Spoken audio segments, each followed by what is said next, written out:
అందరికీ నమస్కారం అండి. కాలీఫ్లవర్తో తయారయ్యే crispy dry chilli gobi snack తయారీ విధానాన్ని చూపిస్తాను. ఇది వేడిగా ఉన్నప్పుడు తింటే క్రిస్పీగా స్పైసీగా ఉండే ఈ స్నాక్స్ కావలసిన పదార్థాలు: ఒక 6 కాశ్మీరీ మిరపకాయలని వేడి నీటిలో నానబెట్టి మెత్తటి పేస్ట్ చేసి పక్కన పెట్టుకోవాలి. ఒక పెద్ద కాలీఫ్లవర్లో 1/4 పార్ట్ని తీసుకొని ఇలా ముక్కలు చేసుకున్న ఫ్లవర్స్ని వేడి నీటిలో వేసి బ్లాంచ్ చేసి నీరు లేకుండా పక్కన ఉంచుకోవాలి. ఒక షిమ్లా మిర్చిని డైస్లా తరుక్కోవాలి. ఒక మీడియం సైజు ఉల్లిపాయను సన్నగా తరగాలి.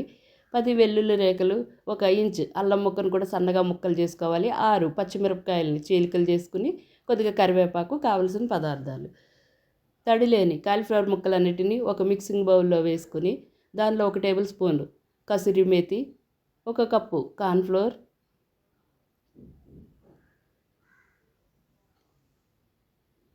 1/2 కప్పు బియ్యపిండి, 1 స్పూన్ మైదా,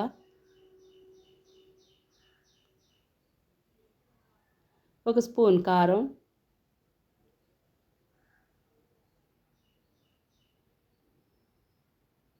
రుచికి సరిపడినంత ఉప్పు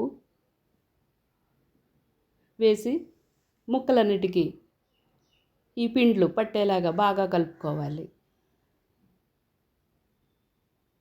ఇలా బాగా కలిసిన దానిలో కొన్ని నీరు పోసుకుంటూ పిండి అంతా ముక్కలకి పట్టేలాగా కలపాలి. ఇలా పిండి అంతా కలిసి పట్టిన ముక్కల్ని పక్కన పెట్టి స్టవ్ మీద కడాయి పెట్టుకొని నూనె వేడైన తర్వాత కొన్ని ముక్కలు చొప్పున వేసుకుని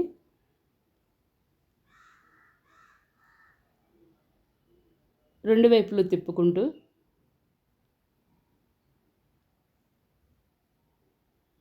మంచి గోల్డెన్ బ్రౌన్ వచ్చే వరకు వేయించుకోవాలి. ఏమండి, ఛానల్ చూస్తున్నారు కానీ సబ్స్క్రైబ్ అయితే చేసుకోవట్లేదు. శైలజ పసుపులేటి అఫీషియల్ ఛానల్ని తప్పకుండా సబ్స్క్రైబ్ చేసుకోండి. ఇంకా కొత్త వంటలతో మీ ముందుకు వస్తాను. అలానే తయారైన ముక్కలన్నిటినీ ఒక ప్లేట్లోకి తీసుకొని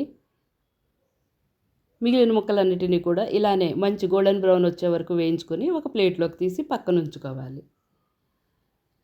స్టవ్ మీద అదే మూకుడులో కొద్దిగా నూనె వేసి 1 టేబుల్ స్పూన్ కసూరి మేతి వేసుకున్న తర్వాత ముద్ద చేసి పెట్టుకున్న పండుమిర్చి ముద్దని 1.5 స్పూన్లు వేసి పండుమిర్చిలో పచ్చివాసన పోయే వరకు వేయించుకున్న తర్వాత సన్నగా తరిగిన అల్లం వెల్లుల్లి ముక్కలు, కరివేపాకు వేసి కొద్దిసేపు వేయించుకోవాలి. ఇలా వేగిన వాటిలో సన్నగా పొడవుగా తరిగిన ఉల్లిపాయ ముక్కలను కూడా వేసి కొద్దిసేపు వేయించుకోవాలి. పండుమిర్చి పేస్ట్ ఎందుకు వేసానంటే ఫుడ్ కలర్కి రీప్లేస్మెంట్గాను మంచి కలర్తో ఉంటుందండి. అలానే కొద్దిగా స్పైసీనెస్ కూడా ఉంటుంది. దాని గురించి పండుమిర్చి ముద్ద యాడ్ చేశానండి. ఇలా బాగా కలిసిన వాటిలో క్యాప్సికమ్ డైస్గా చేసుకున్న ముక్కల్ని కూడా వేసి కొద్దిసేపు వేయించుకోవాలి. ఇలా బాగా వేగిన వాటిలో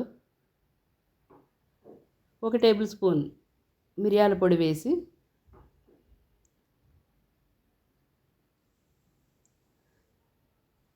ఒక్కసారి కలుపుకోవాలి. మిరియాల పొడి మీకు స్పైసీ కావాలనుకుంటే పెంచండి, లేదంటే తగ్గించుకోవచ్చు. ఇలా బాగా కలిసిన తర్వాత 2 స్పూన్లు వైట్ వెనిగర్ వేసానండి. మీ దగ్గర లేకపోతే నిమ్మరసం కూడా వేసుకోవచ్చు.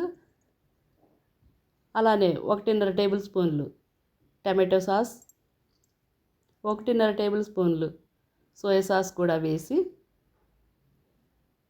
బాగా కలుపుకోవాలి.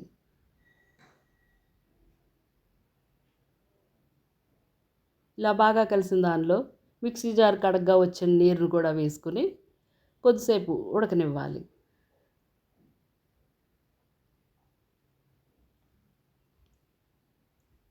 ఇలా బాగా ఉడుకుతున్న ఈ సాస్లో ఫ్రై చేసి పెట్టుకున్న కాలీఫ్లవర్ ముక్కలన్నిటిని వేసి సాస్ అంతా బాగా పట్టేలాగా కలుపుకోవాలి. తీయగా పుల్లగా ఉండే ఇండో చైనీస్ ఫ్యూజన్ వంటకమైన చిల్లీ కాలీఫ్లవర్ చాలా బాగుంటుందండి. వేడి మీద తింటే. కావాలనుకుంటే సాస్ తయారు చేసి పెట్టుకొని కాలీఫ్లవర్ ముక్కలను కూడా పక్క నుంచి మనం తినేటప్పుడు కొద్దిగా సాస్ని వేడి చేసి కలుపు తిన్నా ఆ క్రిస్పీనెస్ తగ్గదండి, చాలా బాగుంటుంది. ఈ చిల్లీ కాలీఫ్లవర్ మీకు నచ్చినట్లయితే మీరు కూడా తప్పకుండా చేసి రుచి చూడండి. ఎలా ఉందో నాకు ఒక కామెంట్ రూపంలో తెలియచేయండి. ఇప్పుడు ఇలా బాగా కలిసిన దీన్నంతా స్టవ్ ఆఫ్ చేసేసుకుందామండి.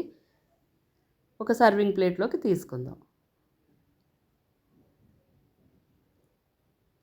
సర్వింగ్ ప్లేట్లోకి తీసుకున్న తర్వాత సన్నగా తరిగి పెట్టుకున్న స్ప్రింగ్ ఆనియన్స్తో గార్నిష్ చేసుకొని వేడి చాయ్తో తింటే చాలా మజాగా ఉందండి.